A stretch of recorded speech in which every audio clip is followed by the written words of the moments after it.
Hell Knight je monstrum představené v Doom 2.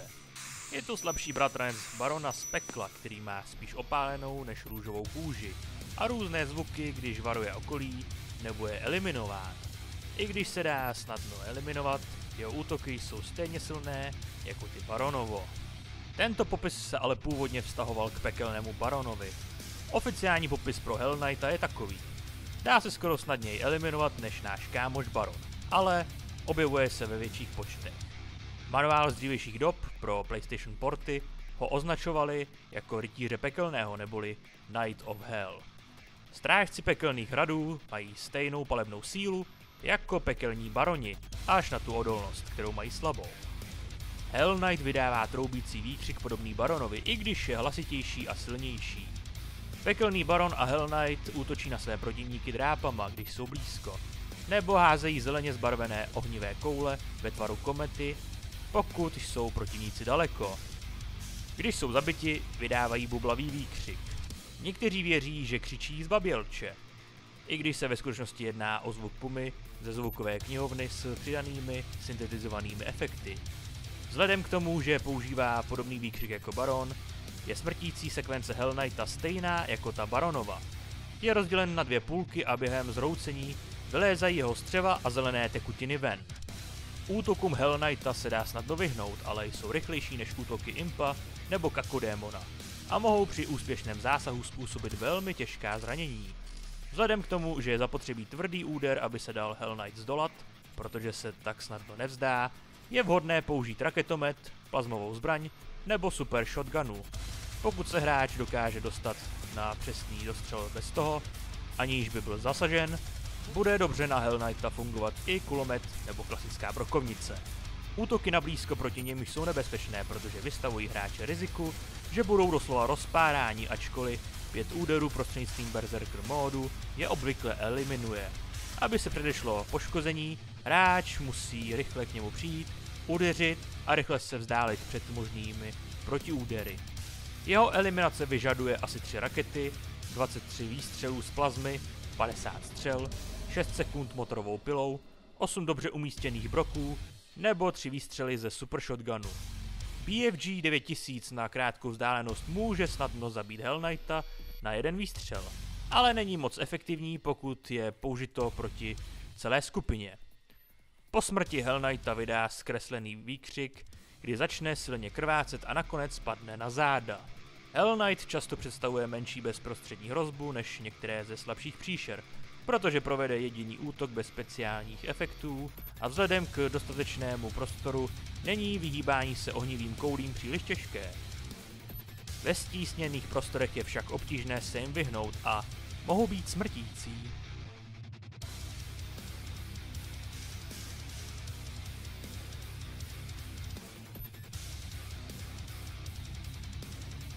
Hell Knight v Doomu 64 je vzkříšená verze toho z Dooma 2. Vzkříšený matkou démonů. Mutace při vzkříšení byly zničující. Démoni se vrátili silnější a brutálnější než dříve. Ačkoliv je celkově podobný standardnímu Hell Knightovi, zmutovaná verze nacházející se v Doomu 64 má méně bledou barvu a více podobá baronovi. Na rozdíl od dřívějších titulů se zde Hell Knight objevuje mnohem častěji a v početnějších skupinách. Možná proto, aby kompenzoval nedostatek dalších démonů, kteří se do hry nedostali, jako například Revenant nebo Archvile. Díky tomu je boj proti němu zrádnější, zvláště když se odehrává v těsných chodbách a místnostech. I když je raketomet stejně jako dříve nejlepší zbraní při jednání s ním, zejména na dálku, je super shotguna ve finále jediná zbraň, která se používá nejčastěji vzhledem k tomu, jak často mu budou hráči čelit zblízka.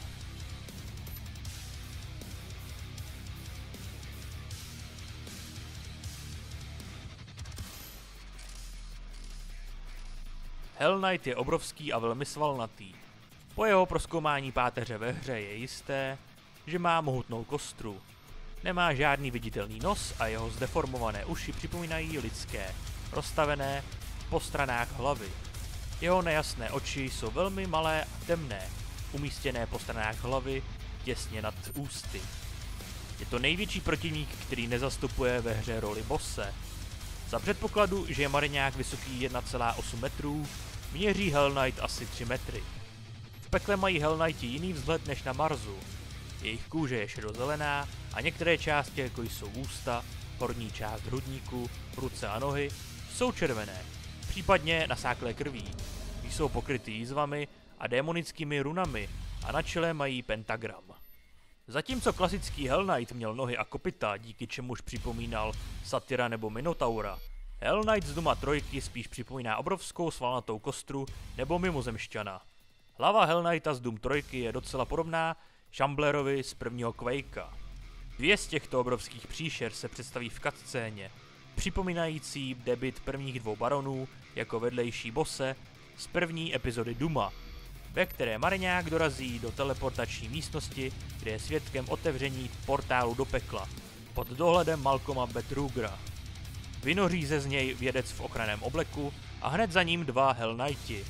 Vědec prosí o pomoc, ale Hell Knight ho rychle popadne a hodí na jeden z několika portálových generátorů, což ho pravděpodobně zabilo. Z portálu následně vychází druhý Hell Knight a následně se oba vrhnou na mariňáka. Útoky Hell Knighta jsou podobné útokům Impa. Hází ohnivé koule na velkou vzdálenost a nablízko používá drápy. Postrádá ale náhle skoky a jeho drápající útoky jsou mnohem pomalejší, což dává hráči dostatek času k uhýbání.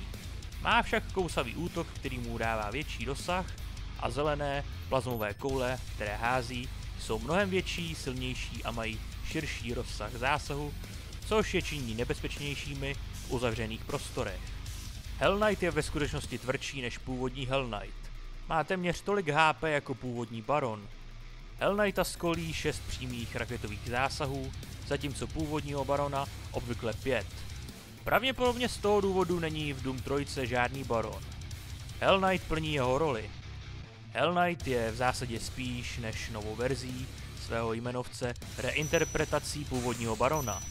Když čelíte Hell Knightovi, důrazně se doporučuje použít Soul Cube nebo BFG, pokud je nutné je rychle eliminovat, protože mohou absorbovat velké množství poškození.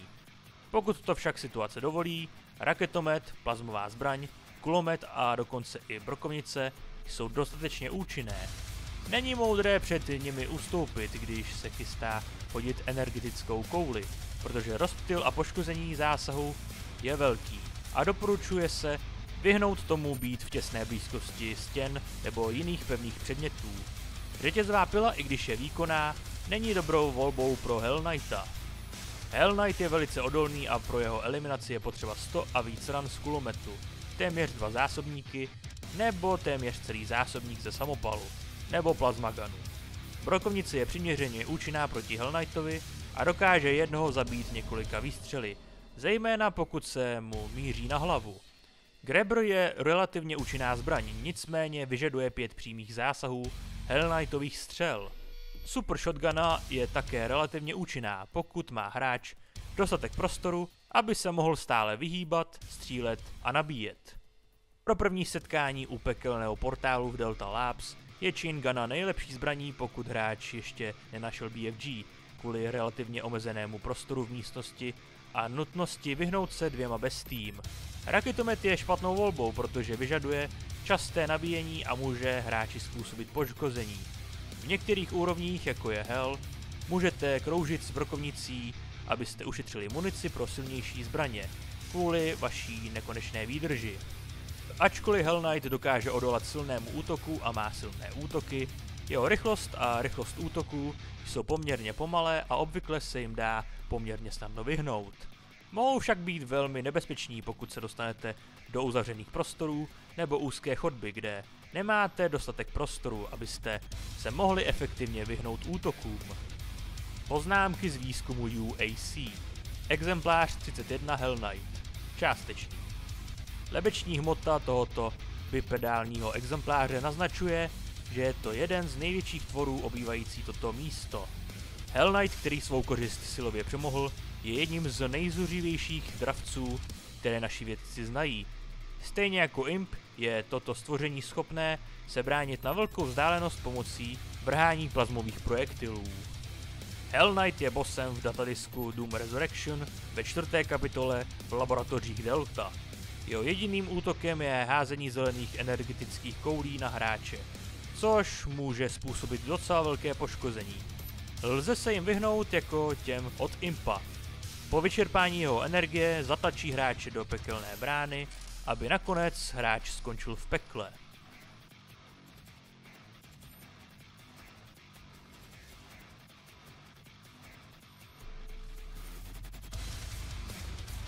S Hell Knightem se poprvé setkáte ve slévárně. Hell Knight patří do řádu démonů, který zahrnuje také barony. Hlášení UACDLF 11557. Hell Knight je obrovské hovado vytvořené pro boj hluboko v útrobách pekla. Tyto ďábelské bestie jsou cennými gladiátory démonické hordy. Neúprosně se ženou ke svému cíli a probourávají svými pěstmi zem, aby vytvořili rázové vlny, které dezorientují jejich oponenta a stává se tak zranitelným. Mocné nohy Hell Knighta mu umožňují bez námahy skok na velké vzdálenosti a rychle se dostat ke svému nepříteli. V souvislosti s touto hrou Hell Knight znamená několika setkilová nasraná hora masa, která se vás snaží zadupat. Hell Knight se dost podobá verzi z Duma 3, nicméně existují určité znatelné změny. Hell Knight se zdá být méně široký a design hlavy se mírně liší v tom, že má něco, co vypadá jako částečně exponovaná hlava. Jejich tón pleti se zdá být více podobný tělu, na rozdíl od obyčejného bílého tónu pleti, který je vidět u jeho protějšků v Duma 3. Hell Knight je v boji velmi agresivní, pohybuje se znatelně rychleji než jeho protějšek z Doom 3 a zdá se, že je to monstrum určené na boj zblízka. Má několik útoků, jako je rána do země, zvedák a výpad. Ve hře se objevuje mnohem dříve než v Doom 3 a nevystřeluje žádné projektily. Místo toho plní roli děsivé příšerky zblízka, jako například Pinky z Doom 3. Hell Knighti jsou docela drsní, ale lze je rychle odpravit 3 nebo 4 výstřely ze Super Shotgunu při použití motorové pily, nebo z BFG 9000 je lze okamžitě zabít. Uhyb dozadu, zatímco na vás útočí, je vysoce efektivní vzhledem k tomu, že se nevyhýbá střelám, raději jimi skrze proběhne. Když je hráč zabit jedním, Hell Knight udeří ještě 3krát, přičemž poslední úder je silnější. Rovněž dupne na hráče, což následně způsobí zatmění obrazovky.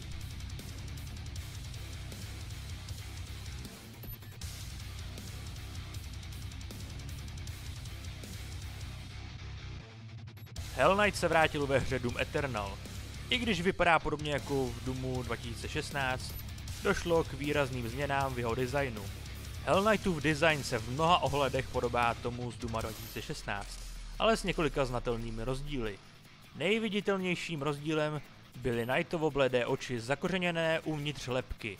Detail, který nebyl přítomen v jeho poslední verzi. Jeho barevné schéma se také stalo mnohem světlejším, jeho brnění přicházelo z tmavě hnědého odstínu do sněhově bílé barvy. Zbytek jeho těla má výraznější fialový odstín. Hell Knight si stále udržuje velmi dobře stavěnou svalovou strukturu, ale jeho krční svaly se v porovnání s jeho poslední verzí staly hustěji zabalené. Hell Knight se chová většinou stejně jako jeho předchůdce v Doomu 2016, co se týče útoků. Je schopen odolávat většině zbraní. Během nabíjení zbraně se snaží dostat se ke hráči co nejrychleji. Tomu slouží jako dar i jako prokletí, protože se nevyhne Slayerově palbě. Nejlepší způsob, jak se s ním vypořádat, je držet Hell Knighta na mužce, protože je jeden z mála démonů ve hře, kterému zcela chybí útok na dálku, což znamená, že se musí přiblížit, aby způsobil poškození. Nejlepší způsob, jak ho eliminovat, je automatická střelba. Mikrorakety samopalu a modifikace full automatické brokovnice jsou schopny posloužit tomuto účelu v rané fázi hry, ale nejlepší zbraní pro tuto práci je Chain Gun. Je schopen roztrhat Hell Knighta na kousky během několika vteřin.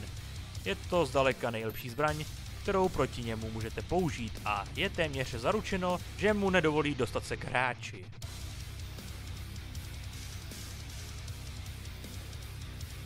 Máme za sebou další evoluci postav ze série Doom z rubriky Lore. Jistě je v některých částech videa znát, že jsem natáčel v noci, což bych měl do příště napravit. Každopádně zde můžete vidět zeď slávy patronů na Patreonu, kteří svými příspěvky podporují chod tohle kanálu, jeho budoucnost a také nezávislost, co se týče produkce a monetizace. Navíc tady Patreon bude od května jediným výdělkem z těchto videí kvůli tomu, jaké změny přijdou od května na YouTube. Takže díky všem, co podporují ten kanál prostřednictvím Patreonu. Velice si to vážím a díky vám mohou vznikat tyto videa a zároveň podporujete budoucnost tohle kanálu a jeho produkci, jak jsem ji zmínil. Pokud byste chtěli podpořit kanál tímhletím způsobem, tak dole v popisku videa máte odkaz na Patreon nebo vpravo nahoře v kartičce. Na Patreonu nalezete veškeré informace u všech úrovní, co se týče výhod a dalších exkluzivit, které tam na vás budou čekat. Zároveň dole v popisku videa máte odkazy na mé sociální sítě, na můj Twitch kanál, na můj Steam a na můj PlayStation, pokud byste mě chtěli sledovat v progresu v některých hrách. No a pokud se vám video líbilo, dejte like, odběr, zvonek, sdílení a pokud ne, tak dejte dislike, je to přeci vaše volba. To je vše, děkuji za vaši pozornost, uvidíme se u dalšího videa a nezapomeňte. Dělejte to, co vás baví, bez ohledu na to, co vám kdo říká.